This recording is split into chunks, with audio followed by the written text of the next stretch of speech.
It is straight up at the hour, so I'm going to go ahead and get us started. My name is Susan Price, and I run Firecat Studio. We are a user experience strategy firm. We build websites and social media and email campaigns and all that stuff. We specialize in optimizing digital experiences for the people who use them. So we do a lot of user research and usability. We do accessibility, digital accessibility for folks with vision, hearing, cognitive, or movement impairment. We build personas and archetypes, if you know that language. That's kind of UX jargon. We build customer journey maps, service design blueprints, and we run co-design sessions, workshops doing design and strategy sprints. So we're located in San Antonio, woman-owned business, card carrying, ready to do business with you guys if you need any of that type stuff. But you didn't come to hear about that. We do Firecat First Fridays to talk about user experience and usability and marketing digital strategy once a month on the first Friday of every month. This month is, of course, plain language content. Next month is going to be about this emerging live audio social media craze that is centered around Clubhouse. I don't know if you guys are jumping into Clubhouse. You have to right now have an iPhone, but they're getting ready to release an Android and different platform. But right now it's limited to iPhone users. So we're going to delve into that and find out why it's so popular and how voice is different. Live voice is just a very different experience. But let me go ahead and get us started on our topic this month, which is writing in plain language content.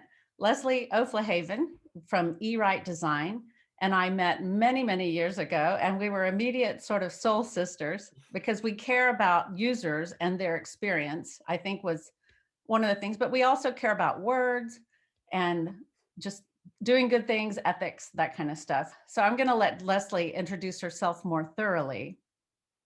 Leslie, you want to take it away? Sure, great. I'm glad to welcome everybody. Happy Friday, happy holiday weekend Friday. I'm so glad you're joining us.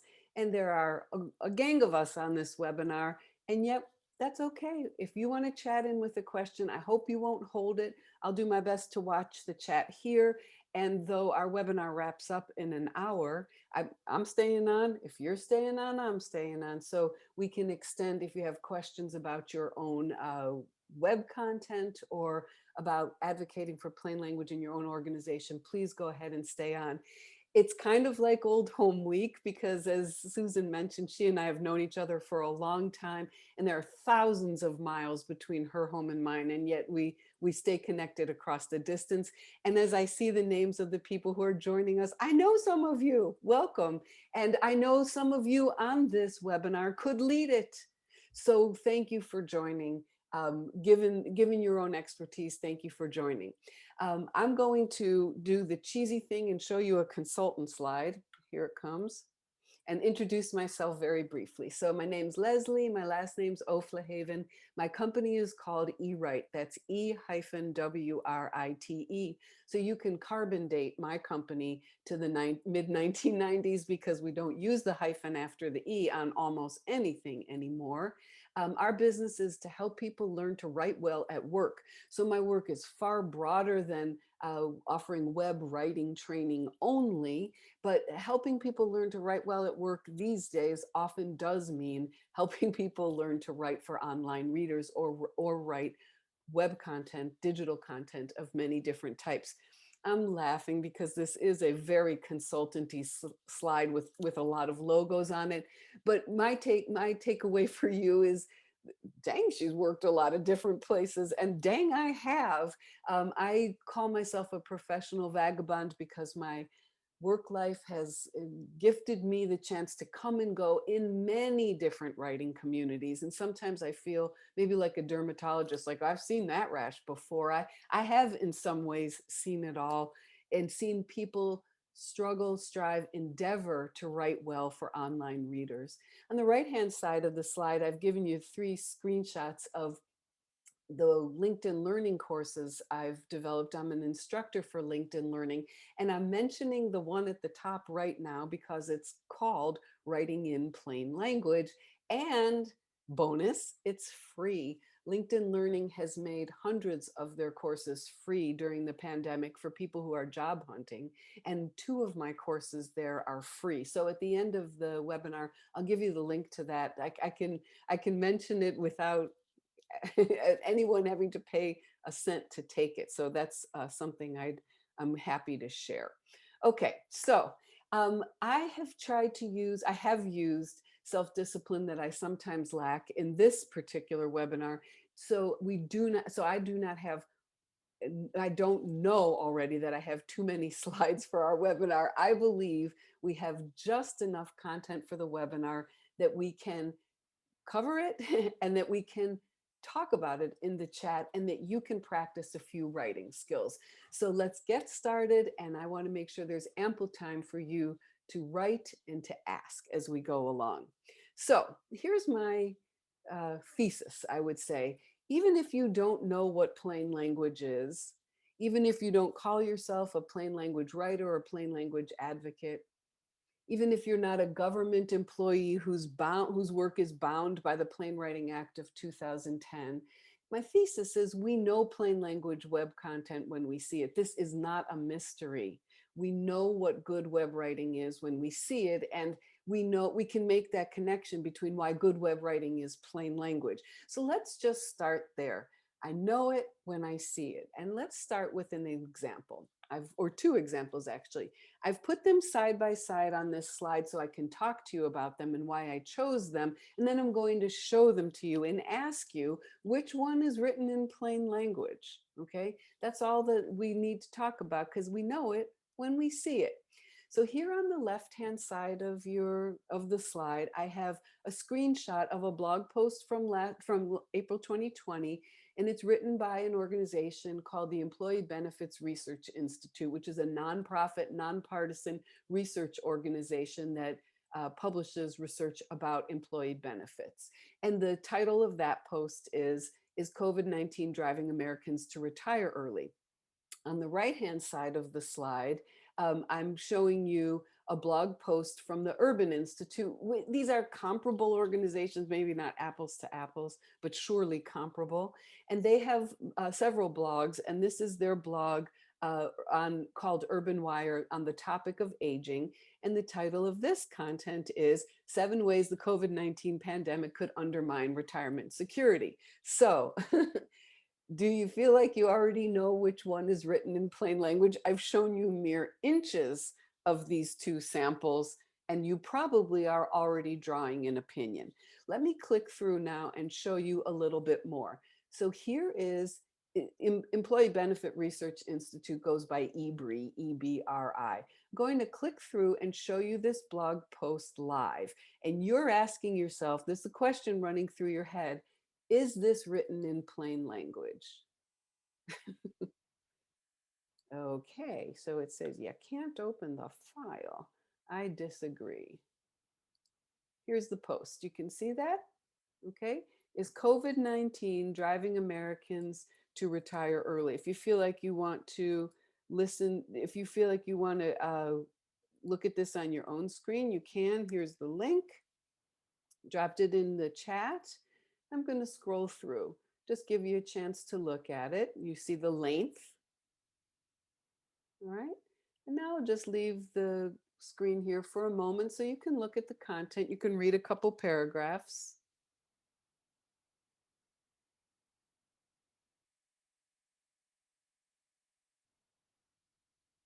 Okay. Come back to my question for you. Is this written in plain language? You want to chat on in? Yes or no? Is this blog post written in plain language? Please chat. Yes or no? Don't let your aggravation get the better of you. If you're like, Leslie, you didn't tell us what plain language is, go ahead and give me your answer. We're ranging wildly from no to nope. Nah. Oh, we got a nah. There's a little bit of elegance. Well, I'm lost, so I'm going to say no. Okay. Okay. Point taken. I'll ask you in a little while why. Hillary says you can simply tell by the massive gray text. And Catherine says I don't even have to read it. I'm just looking at the paragraphs. Okay. All right. Now let's look at this example. Is this blog post from Urban Wire? Let's, oh, sorry. The clicking through is not working so well. Here we go. Is this blog post in plain language? I'm going to shrink this down a little so you can see more of it on the screen. There's the overall broad image at the top. 7 ways the COVID-19 pandemic could undermine retirement security. Let me be quiet for a minute or two and let you look at it. If you want the link, here you go.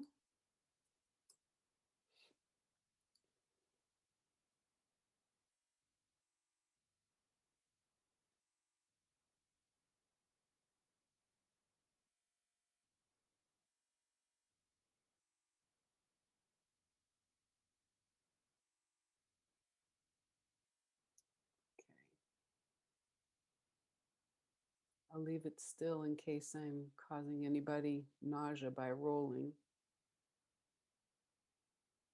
Okay. And folks are weighing in on this example. So here's my question now. Is this written in plain language? Is the Urban Institute's Urban Wire blog post written in plain language? I can find my way, so yes. The visual structure is clearer. I can scan it. The main points are presented at the top. Yes, it's easy to scan. Yes. Okay. And the main of the main points is presented at the top, and namely the title, 7 Ways the COVID-19 Pandemic Could Undermine Retirement Security, is a message. It has a message-oriented heading. Susan asked the question, I'm interested in whether you think plain language extends to layout. um, I would say layout, yes, it does extend to layout to a certain extent. Of course, layout affects how well readers can acquire a message. So layout certainly affects how well the writing, how easy or difficult the writing is to consume. Okay, cool. So let's just have a moment to admire my point here. The point is easy to take. It's not a mystery about whether something is written in plain language.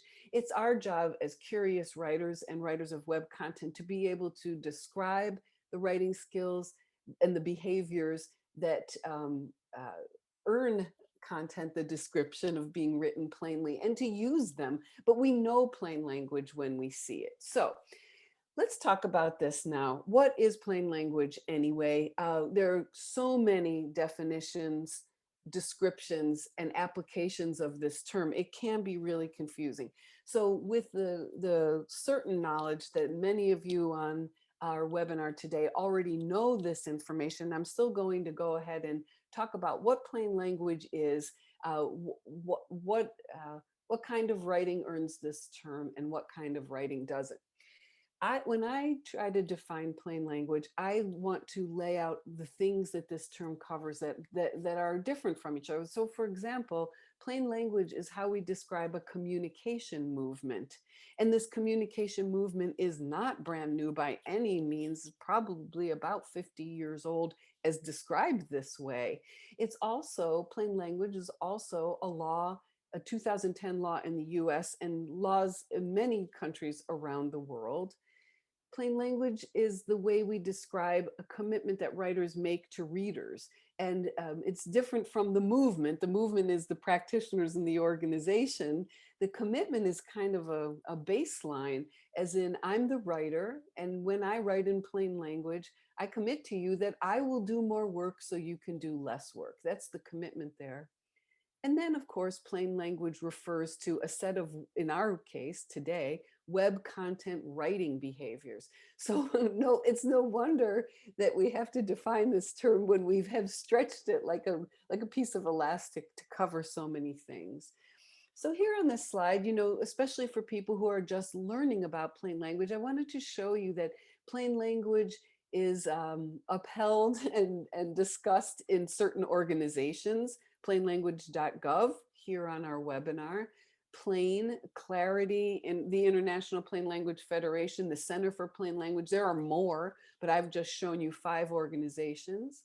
It's also an area of academic study now, and that's increasing. And those of us who are plain language advocates and practitioners wish there were more academic programs. The University of Houston downtown, in my knowledge, has the only graduate certificate in plain language. SFU is Simon Fraser University. They have a plain language certificate, and there are others. I'm just showing you 2. Plain language conferences. Some are annual, some happen less frequently, but there are plain language conferences. I definitely wanted you to know about Access for All, which is happening this May, and the links to that are shared in the slides. There's the Plain Language Summit, which happens annually, and Catherine Spivey on our call. She is the mistress of all for the Plain Language Summit, so that's really important to know. And there are many plain language awards. Again, I'm only showing you one award, because the Clearmark Award, it comes out annually from the Center for Plain Language. And there are many Clearmark Awards given.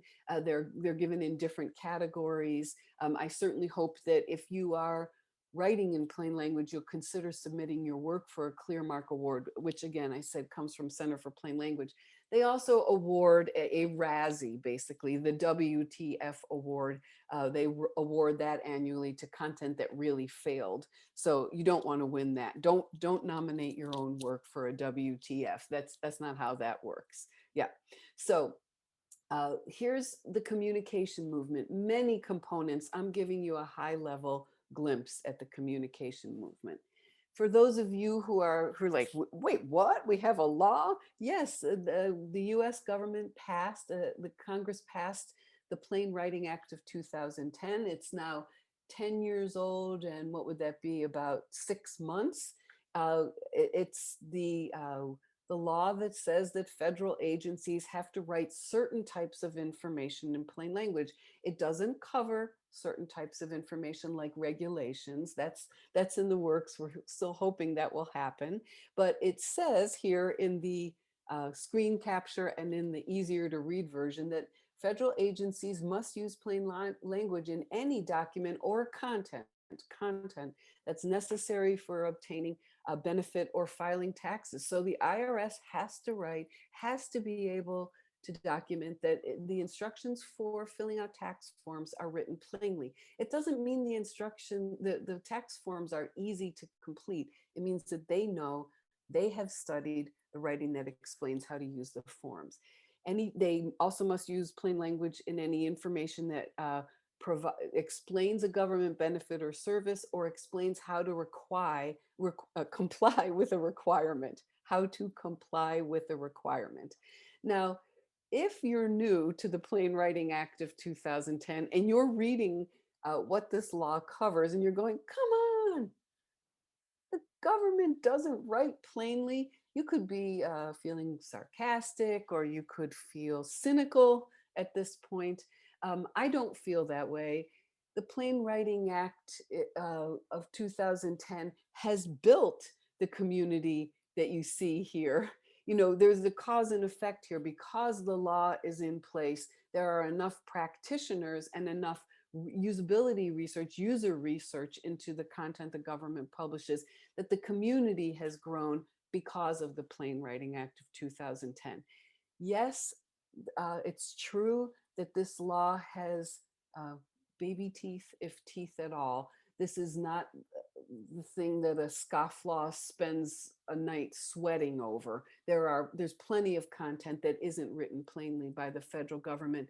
But just like the food pyramid described what healthy eating was so that we could converge on those standards, the Plain Writing Act has described the standards for writing plainly in the government, and lifted all boats along the way.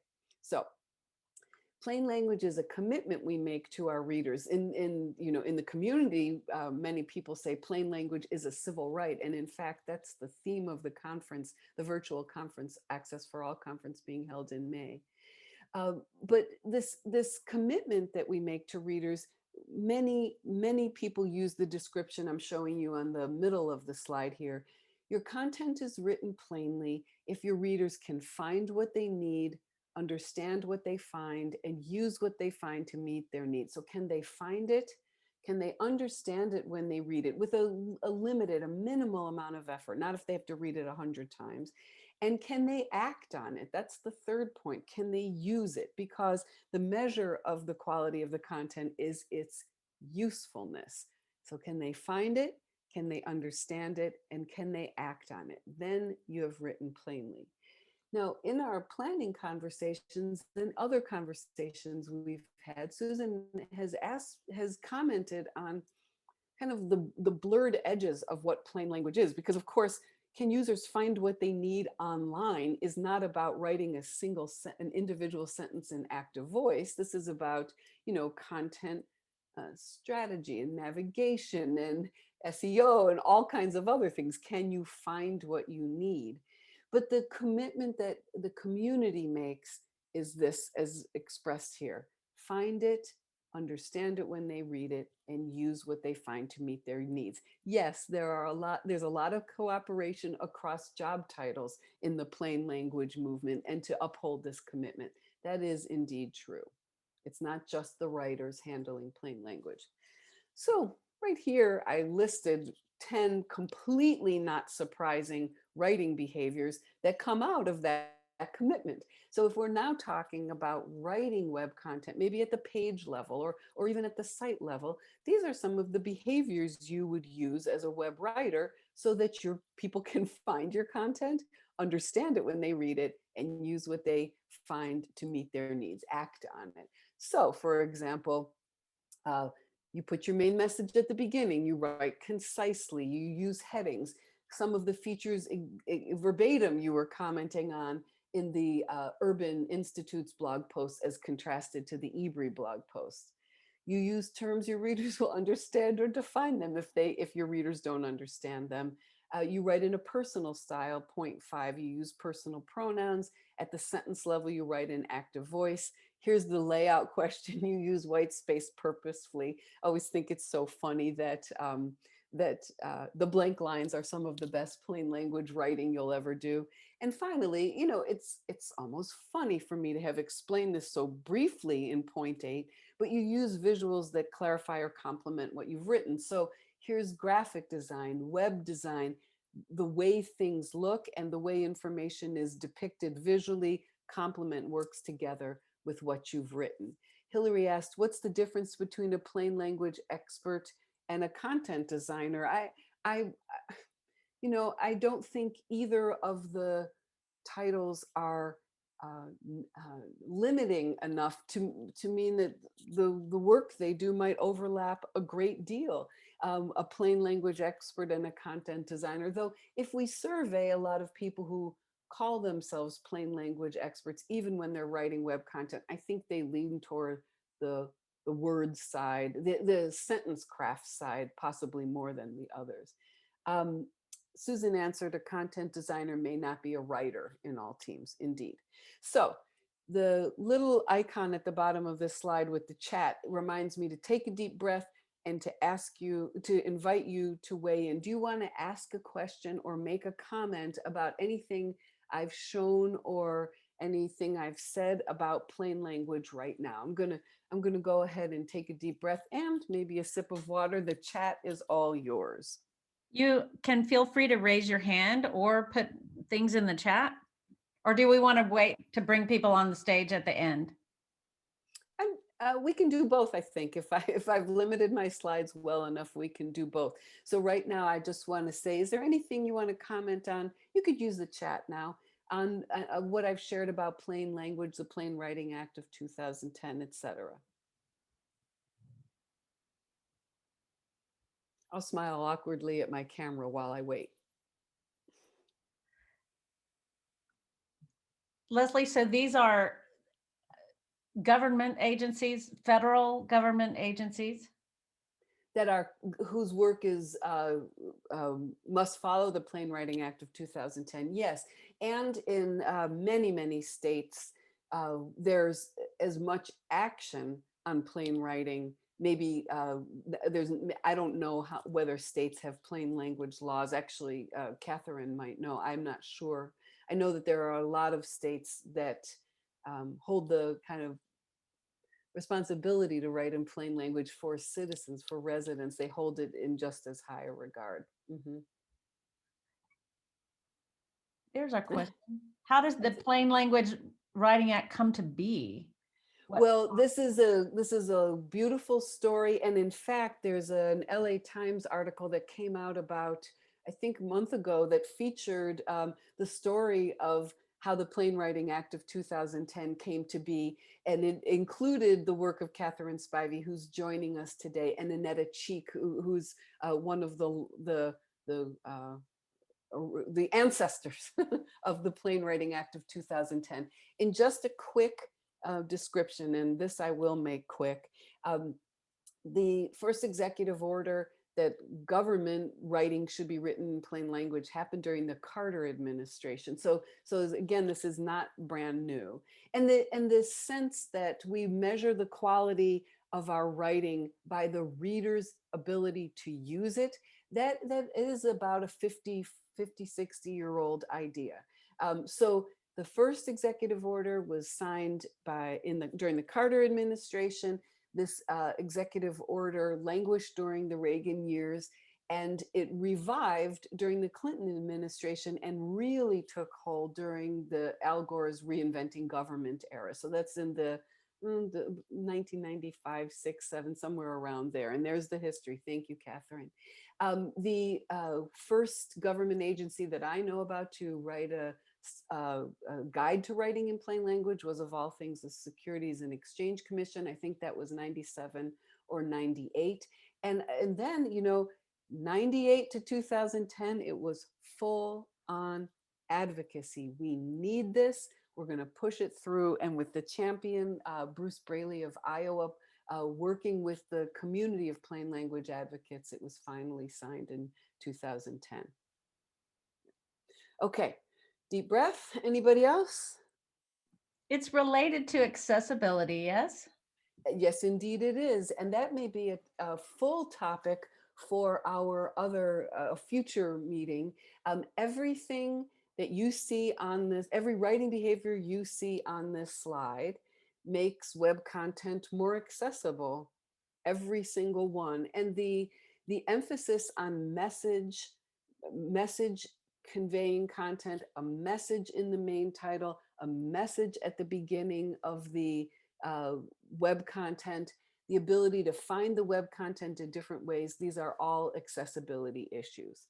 Holly has asked, is there a word count you recommend per sentence? I'm wary about answering this, but can I go to the fewer words rather than more? I'm happy in the mid 20s, happy in the mid 20s. If you have to go longer than that, it probably is going to affect how easy the content is to read. One long sentence won't sprain your reader's brain, one after the other will. Okay, here I go. Let's go to the second part.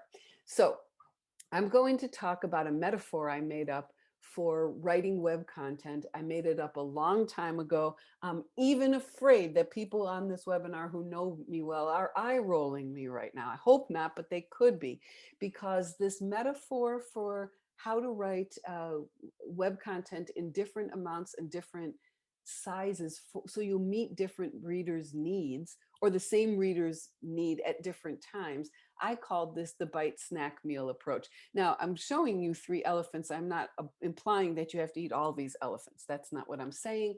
The sense is, with this metaphor, that you're going to write meaningful content in different amounts and sizes. And in doing that, you're going to make your information more digestible and more useful for readers you know, are coming to your content, and readers you may not have anticipated are coming to your content. Now, this concept has a long history. I made this up in 1996. I don't know whether to be happy or to be sad. Did I not think of anything worthwhile since 1996? I don't know. This content has lasted. Here's a little screenshot of a citation for the bite, snack, and meal approach to writing for web content from Ginny Reddish's wonderful book, Letting Go of the Words. So this is a portable concept, and people have used it and referred to it a lot. That's why I'm continuing to use it and refer to it. A librarian in Canada made a Wikipedia page about bite, snack, and meal. It stuck for some reason. So what is a bite, a snack, and a meal? Here's what it is. A bite is a message oriented heading for the content. It could be the H1, the first level heading in the content, or it could be the second level heading in the content. But the point is, it carries a message, just like we saw in the Urban Institute blog post. It carries a message. It carries a message because some readers who find that content will read the main heading of it and stop reading right there. And they will look you in the eye, if they could, in your virtual eye, and they will say, "You are such a great web writer that I didn't read anymore. Your main heading was enough. I got what I needed from the message in your main heading." And you are required to take that as a compliment, because that means that you provided enough information for a person to gain meaning and perhaps to decide whether to read this content again later, to share it properly.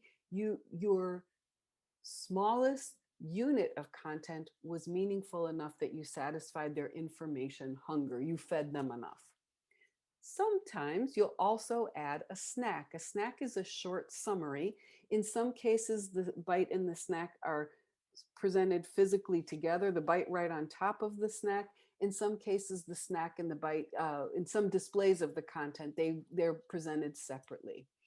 A snack is some, depending on page design, it's one sentence, two sentences. It's a very nimble, small, and concise summary of detailed content that's elsewhere. The meal is my reference to the everything else. It could be one blog post, it could be a mini site, it could be some kind of a toolkit. It's for the people who want it all. And so you see by this um, layering of the same uh, overall message in three different sizes, you're meeting the needs of different people, and you're meeting different levels of curiosity within the same person. So you're able to use the navigation behaviors people see in the bite, the navigation people use as they're moving through content they'll encounter the bite, the reading, the relaxed reading they'll encounter in the meal, indeed. So Catherine says, the bite's what shows up in the search results. Yes, indeed. Or in the side of the Google search. Yes, and in related links too. Let me show you an example. I'm showing you a screenshot here from a publication from the National Institutes of Health. This publication is called Research Matters. And we're never surprised when a news publication such as this one, which is online only, it's an electronic publication, when they use a message-oriented heading and then they use a little summary. This is very common information presentation style for news information. So as you can see below the photo of the man in the hospital bed, we have most COVID-19 hospitalizations are due to 4 conditions. So that is a message the writers have limited. They're going to explain these 4 conditions. They have limited the words. You can gain something meaningful by reading that bite alone. If you stop reading there, you still gained a good piece of information. Then they have added a very, very brief snack below it. They have a 1-sentence snack because these are some gnarly writers. A study estimated that nearly 2/3 of COVID-19 hospitalizations in the US could be attributed to obesity, diabetes, hypertension, and heart failure. So now you know what the four conditions are. The snack elaborates on the meal. It's not extremely long, but we have a research study mentioned, two-thirds of the hospitalizations, and now they've named the four conditions. So this is a bite and a snack. Let me show you another example. This one comes from November 2019, and it talks about vaccines and treatments, but this is pre-COVID. So just want you to notice that. The large screenshot, I'm showing you how the bite and the snack showed up in this more stories list. Then I made it bigger so that you can see how it looked. And now here on the main part of the slide, up in the upper right-hand corner, I want you to be able to see this bite. Newly identified flu antibodies could improve vaccines and treatments. And I just have to give them props here because NIH is a research institution of the federal government. They are always going to use careful language, and yet they are still able to write a message. So if you work for a very cautious and exact organization, don't let them convince you that they can't write a message-oriented bite. You can. You can. This is a careful bite, but it still carries a message. The flu antibodies could improve vaccines and treatments. You don't have to be clickbaity to have a message. This is one. Then they have a two-sentence snack in this case. Researchers identified 3 antibodies that protect against multiple strains of influenza virus by targeting the surface protein neuraminidase. Then the second sentence, I love noticing this sentence. The findings could help researchers develop better flu vaccines and treatments. In the first sentence, we have some technical language. Surface protein neuraminidase. No, I don't know what that means. I mean, I know what surface means. I know what protein is. I'm still struggling to read that big word neuraminidase. The second sentence makes the snack meaningful for people who are not researchers into flu antibodies. And so that little bundle of information is a plain language accomplishment. We have an exact and accurate and somewhat challenging read in the first sentence, and then we have the answer to why should I care in the second sentence. The bite and the snack, they work together really well. Okay. If you click through to the article, I'm just showing you this. I'm not going to dwell on this briefly. I want you to see newly identified flu antibodies. The bite lives on the meal page. We're now looking at the meal. So the bite is the same on the meal page as it was on the list of the articles page. They've pulled forward an at a glance little box here with the bullets. That's an interesting idea. It's not the snack. They didn't use pardon me, I misspoke. It is the snack. They're presenting it in a different way. What I meant to say is they didn't use the lead from the article as the snack. That's really important to notice. Each year, millions of people get influenza or flu. 959,000 people were hospitalized, blah, blah, blah. That's a lead. That's very gracefully written, but it does not work as a snack. Those are not the same. A snack is a summary. A lead is kind of a leisurely introduction to the content. So they don't work the same. Okay, so readers who get a bite, snack, and meal say, thank you for the options. Thank you for giving me information in different amounts and different sizes so that I feed this hunger as deeply as I need to. And those of us who those of us who write content all the time, we're also glad when a site includes a bite, a snack, and a meal, because the bite and the snack may move over into social media very easily, as is. They can be reused in other channels. They can be reused into a newsletter. The reuse is very easy if you commit to this writing practice. If you may never need to reuse the meal in another way, but you do have the bite and snack to use in channels that favor brevity. Okay, you ready? Let's do some writing. Okay, you ready? Because Susan is in San Antonio, I figured I better go to San Antonio online. And that's what I did. I went to the City of San Antonio's website and I went into the bulky item collection section. And so if If you've got that busted bookcase you've been carrying around since college, you want the city to come pick it up, this is what you might read so that you can find out whether they will pick it up and if there'll be an extra charge, etc.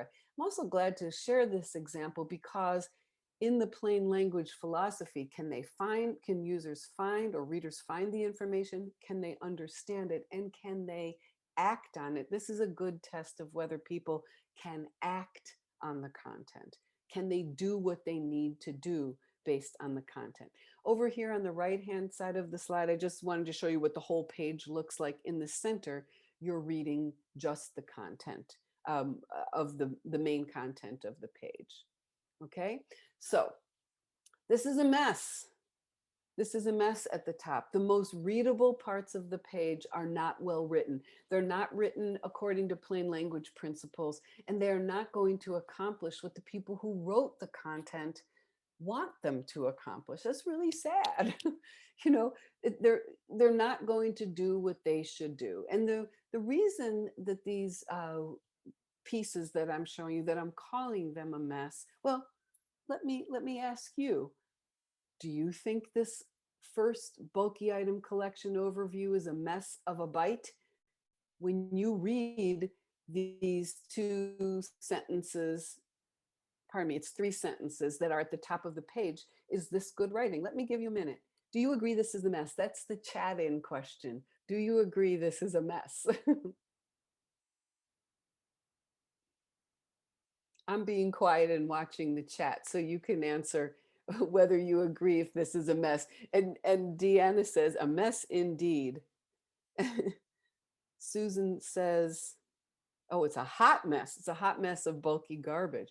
It's not an overview of the collection. It's an eligibility statement. There you go, Miss Susan Parrott. That's what we've got working on. Okay, and Michelle's like, call it big trash pickup or big trash put out. So Michelle has just done a really important plain language task, and that is she's evaluating whether bulky item is what the city calls it or whether the people who have the bulky items. I accepted bulky item as the term, even though I don't have the expertise to tell you. Okay. Susan says it's like a logic problem. And Genia says it's very wordy and it's not helping the user figure out next steps. Indeed. And that's how we explain plain language writing for the web. Will the person who wants to read this or needs to read this know what to do next? Okay, and Susan says, what about ratepayer? Right, what are we talking about ratepayer here? So yes, this is a hot mess. And I'm going to give you just a few minutes here. I'll actually be quiet during the time you're writing. And I'm going to ask you to write in for these 3 points. Can you write a better title for the web page, which means you're going to replace bulky item collection overview. Replace those 4 words or some of those, but that is the main page title. Can you write a snack for the page? So we don't have a snack for this page because as our commenter, I forgot who said it, as Susan Parrott said, the first paragraph on this page is about eligibility to have the city pick up your junk. You know, will the city pick up your bookcase? That's not a snack about the whole page. All right, so if you want one, you'll write snack for the page. That's writing task number 2. And then I'm challenging you, can you write a heading for the paragraph we do have? The bulky item collection is provided to all city residential solid waste ratepayers. Okay, so I'm going to be quiet, and I'm going to be quiet for, given that it's 1:43, I'm going to be quiet for 2 minutes now, setting my timer on my phone so I don't start talking so soon. And you take a minute to write. Actually, the thing I didn't do yet is I need to give you the link to this page. Sorry about that. I was talking so much that I didn't give you the link.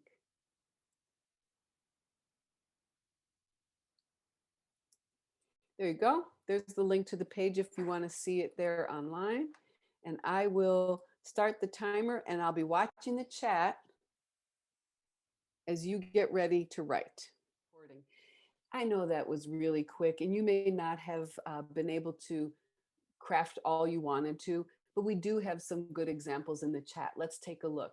Gregory wrote eligibility test for bulky item collection services. So his heading, he wrote the heading for the paragraph we have. This at least explains that that paragraph alone is about whether the person is eligible. Good job, Gregory. Letitia wrote how to get rid of your bulky items. That's the main page title, perhaps. All the city's solid waste customers are eligible for this service. How do you know if you're a solid waste customer? Look for solid waste. So Letitia made this look easy, didn't she? There's a natural and conversational style to her writing. The pairing of the question and the answer in the same paragraph makes it really readable. Other writers, Catherine's given us, I'm rewriting the paragraph. We collect bulky items from city residents who pay solid waste rates. Find out if you're eligible. Check your energy bill. If it lists a solid waste rate, you're an eligible customer. And start at the beginning, contact such and such to schedule to have your bulky item picked up. I think it's more passive than that. I think you just watch for the flyer a week before the bulky item collection happens. Side note, while you were writing, I was looking at this content again. And of course, violations is a terrible heading. It violates a plain language principle. If we read that heading, we don't know violations of what. It won't help the search engine make this content findable. That's actually really poor writing. Genia wrote, here are 4 easy steps to get rid of your bulky items using the city services. Well, that is charming and motivating. Those pickups are provided twice a year, and here's a link to the pickup schedule. That is excellent. Anyone else? Susan wrote larger bulky items for trash disposal. That's number 1. Okay, so Susan has added the words trash disposal, which really may help make this content findable, search engine findable. The city collects its customers' larger bulky items on specific days. Below, we explain what you need to know getting your bulky items picked up. And that's as far as you got. You got really far. That's excellent. I would say just here's what you need to know. We in general, we don't want to tell people look below, look above, look to the right, look to the left. Just say here's what you need to know. They'll understand. Excellent writing. Anyone else? Okay. You're like, Leslie, that wasn't enough time. I could have done it. And I say, you know what? If you go ahead and do it, email it to me. I'd love to see it. And for those of you who did answer and did reply this quickly, you're gnarly. That's great. Thank you very much. Okay, here's some of what I wrote, though the more I picked at this example, the more I felt I was unraveling the threads of the sweater. I used black and capital letters for a few different options. Those are 3 options for the main title. How to dispose of bulky items. Again, I kept the word bulky, the term bulky items. The city will pick up your bulky items, and bulky item collection. Those are 3 options for the main title. And then I wrote the next heading as a question. Am I eligible for bulky item collection? And I tried to tease out this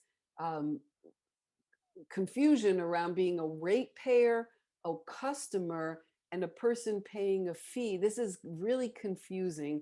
And the words, it's like when you go and you're trying to choose a ceiling white color, and the person at the paint store, seems to see a difference between, eggshell white and ecru white, and it's just too confusing. So I tried, we will collect your bulky items if you are a city resident and you pay the solid waste fee. So I dropped ratepayer and customer.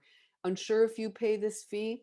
Check your bill. If it lists solid waste fee, you are eligible. So I didn't want 3 terms for a person, 3 different terms for the same person. So I said, do you live here and do you pay the money? We'll pick it up. Okay. So I'm proud to say I made this less worser. It's not perfect yet, but we made it less worser, more plain language web writing. So here are 3 resources that I'd like to share with you. Then I'm going to just invite you to chat in with questions, to raise hand. Susan will help moderate. 3 resources that I'm offering. There's the link to my LinkedIn Learning Writing in Plain Language course. As I mentioned, it's free. In the middle, I have just I called it a 10-part guide, but it's just advice about writing in plain language with a little elaboration. You can download it there. And finally, Deborah Bosley and I host um, Plain Language Weekly on Clubhouse. We host it Fridays at noon Eastern. Also posted topics for the next 3 weeks. We have really interesting discussions. Susan has joined, and I hope you'll consider joining. It's an open discussion and a supportive one. So I would really love that. Okay, so some of the folks who are commenting. Susan, if you have anything you want to say right now, please go right ahead because we're opening up for questions. Okay. We are actually doing Clubhouse and other live audio, social media.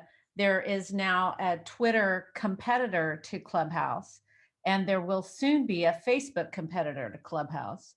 If you're interested in those platforms and learning more about them and how it's going for some of us who have these clubs, that's first Friday in May. And our marketing manager, Matt, is going to open up the registration for that right at 1:00.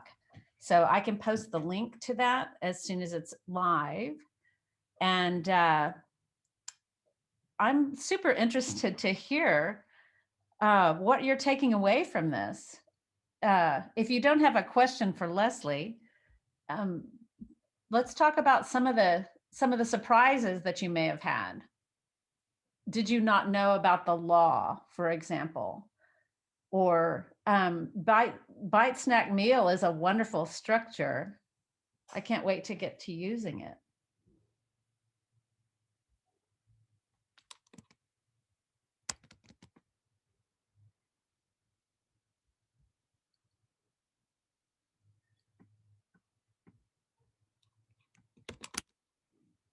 You know, the reason that this little metaphor I made up all those years ago is that the reason that it works is because metaphors help people who think differently about things understand them together inside the metaphor. So, um, Bite Snack Meal reminds people who write web content that they will be writing the same idea in different sizes. That, this is something that uh, we don't do in other types of writing. We finish making the point and we move on. And the metaphor helps people understand that there's the work to be done is in creating the content in different levels of detail. Mm-hmm. Anne asked, do you ever get pushback from the original writer when you try to simplify their opus? Yes, of course. Of course. You always get pushback from the original writer. And the more learned and the more learned the writer and the more specific the content, the greater the real risk is that your simplifications may introduce errors. So you have to deal with that. And one way to deal with it is to say, I'm not touching the meal. Knock yourself out. You know, keep all of your scholarly detail in the meal. We need a bite and a snack. We need a short version, and then we need a heading, and then we need what you in the academic field would call an abstract. We need those pieces so that people who, and we need a place to publish those pieces so that people who don't want to read the meal still get the content. Mm-hmm. Did you see Michelle's question? I think I try to use H exclamation point too much. Not quite sure what that means. I'm not sure either. Maybe she meant H1, or let's see, she may be elaborating H1. So you're trying to rely on your H1 heading too much, and I'm interpreting now, Michelle. So maybe I'll up talk in case I'm wrong. Say, and you're thinking maybe you should write a more message oriented H1. Yeah. If not, go ahead and elaborate. I'm happy Deanna had a great experience. And Letitia says you found the framing helpful. You're assigned to your company's blog and you've encountered some resistance. Well, you know, when I showed you those organizations and when you know that when you're on the webinar today, you're amongst people who have pushed back and accomplished a great deal. The resistance is normal, but it is not intractable. You can push back. Terry says, being totally selfish for my program, is it okay to use Bite Snack and Meal as a class example? Yes, of course, attribute. And yes, and Susan is going to make the slides available. Everything that I've shown you is the hyperlinks are in the notes, and it's linked to, the materials are copyrighted. You can't use them as they are, but please, yes, use the examples. Absolutely. Anybody else? Any other questions coming to mind, or a bit of support you wish you had that I might be able to provide? You can you talk a little bit about the services that you offer um, if somebody wanted to get you to teach a group of content providers? Yes, indeed. This would be my joy and my habit, indeed. So I offer customized training. Lately, it's been virtual for people to help them write better web content. And I can come in and do a customized workshop for you at the start of a project. I can do a workshop with mixed groups of people or with an intact team who are working together on a redesign. We can I can help you build out a content writing style guide. I just wrote one of those about I finished it was published in December for the US Fish and Wildlife Service, a writing style guide for their newly launched website. So yes, I would be glad to provide customized training and writing services if that's what you need to help your team write better content. We're going to have to talk about partnering because Firecat does a lot of uh, design language systems work and what we call governance. So when we're doing designs of how pages relate to each other and how information flows to different sections or Mhm. through navigation writing is really important. And that is often the link on one page is the H1 on the next page. Right, And right. then uh, teaching the byte uh, technique would be a wonderful blend of that, along with SEO writing and the meta descriptions that Mhm. often Google pulls into the search results page. One of my questions to you, Leslie, is what do you think about sort of drama or hooks? You called it clickbait, but it can be motivational and it can be intriguing. So how do you determine the line there? Well, truly, what you say is so smart because we could all learn a lot if we would say, you know what, I'm going to spend a whole day writing clickbait. It improves our writing craft. It absolutely would. There's an art to writing clickbait. And I think your question inadvertently crosses Michelle's comment about the H1 because we don't want a main heading, a structural heading like an H1 heading that must repeat link language. We don't want that to be clickbaity. That would be really damaging. But there's room on a page usually for that kind of vivid and intriguing language to live shoulder to shoulder with a legit bite and a legit snack. There's usually enough page real estate. And even even the NIH example I showed where they had that little box content called at a glance, they could have, I really doubt how, but they could have tried to write something super sexy right there. I would say use the page real estate in a creative way to call out a hook as not being the muscular part of the content, but giving some readers a little shiver, a little joy. I think they belong, but we don't want them to do the work of the page or to imply that they can do the work of the page. That's a great way of saying it. So what I'm taking away also is that you are in favor of doing early summaries like the at a glance. I'm reading a couple of books that use TL semicolon DR for the title of that summary information. but you're a fan of that, I take it.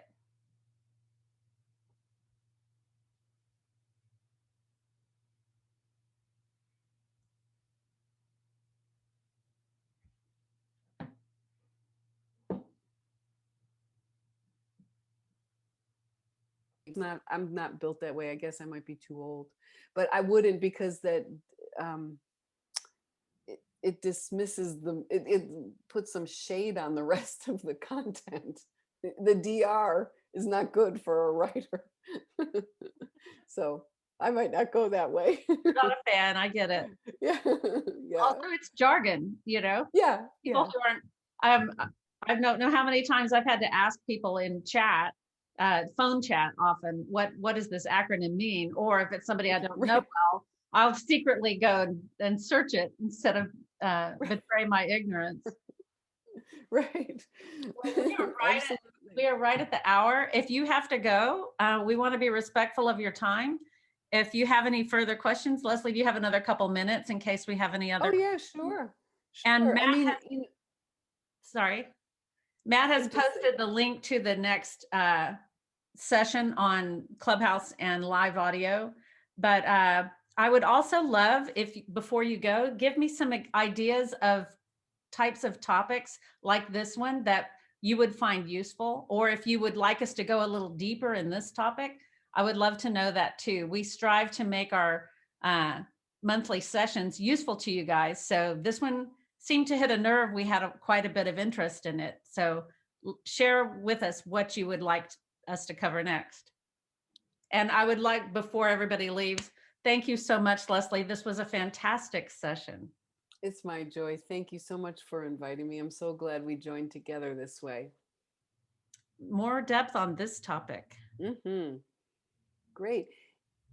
You know, if you want to throw a link in here, we could look at a page together. As I said, we can stay a little bit if you want to, or if you have a question about your own content, or um, go right ahead. That's a wonderful offer, you guys. Anybody brave enough to put up their URL?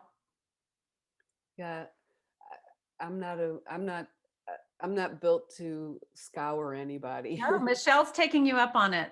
Okay. MichelleKoch.com. Okay, let's go over there. Way to go, Michelle.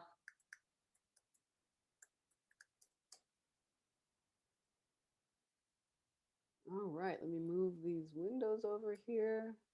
Those windows are never in the right place, are they? Like car keys back in the day when they weren't smart and didn't just stay in your purse. Look at this, Miss Michelle.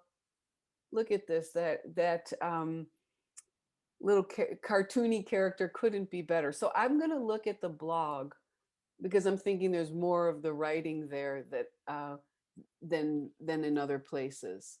So you want to get into voiceover. I'm seeing a writer who's using some discipline here. Congratulations to you. Your blog posts, this one is a tidy length. Why adding voiceover to your marketing is key. So you've written a bite. That's a meaningful message heading. I understand your opinion, and I make it, as Susan was talking, when the bite makes you want to click, that's a good thing, and it did make me want to click. The way we market these days has significantly changed, yet relevant.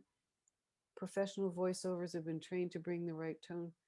Next time you're ready, make video content. Okay, um, this is a marketing piece, and I, I'm I understand why you did that. It's your blog, and you're trying to sell your services, and I think it's possible to market yourself and to answer this question um, also. And I don't think you fully have answered this question yet because you haven't linked to any audio. I want to hear this. This is a topic where I want to hear it. So I think that it's a rare thing on a plain language webinar. I think your post is actually too short. I'm telling you, you need to write more. I want to be able to hear voiceover marketing that really works. I want you to link to an example. And if you feel like you can do this without throwing anyone under the bus, I want to hear why an example of voiceover marketing that is not working really well. I might want some steps. How do you get started with voiceover marketing? There's no problem, in my opinion, to the fact that with the fact that you're going to sell your services, but I think you didn't answer the question deeply yet. I want to hear some more. Read some more and hear some more. Cool. Anybody else? Thank you, Michelle.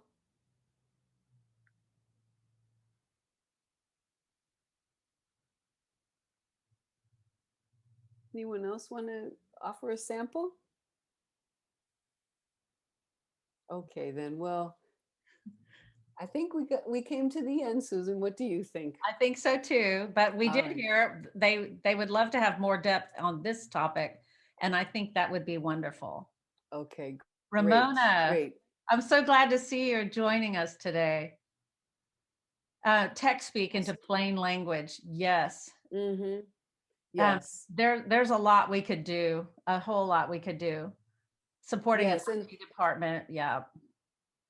in fact, last year I wrote an ebook on how to write knowledge base articles. And if you would like the link to that, just message me and I will gladly send it along. It's a free ebook and would be glad to share it. You know, I think the stereotypes that I used to encounter about people who work in technical support, the Hatfields and the McCoys, they didn't care about content, they didn't care about writing. I don't, that's just not true. And it hasn't been true for 2 decades, in my opinion. It's really not true now. And as evidence of this, did you know that there's a real growth in IT communicator as a job title? That many IT support organizations are hiring in communicators to communicate internally. And that didn't used to be true, but it is true now. And you can, find these jobs on Indeed. It's becoming commonplace. So I feel really hopeful. I know many IT technical support teams that are beautiful writers or care about it and are working towards being beautiful writers. Cool. Yeah.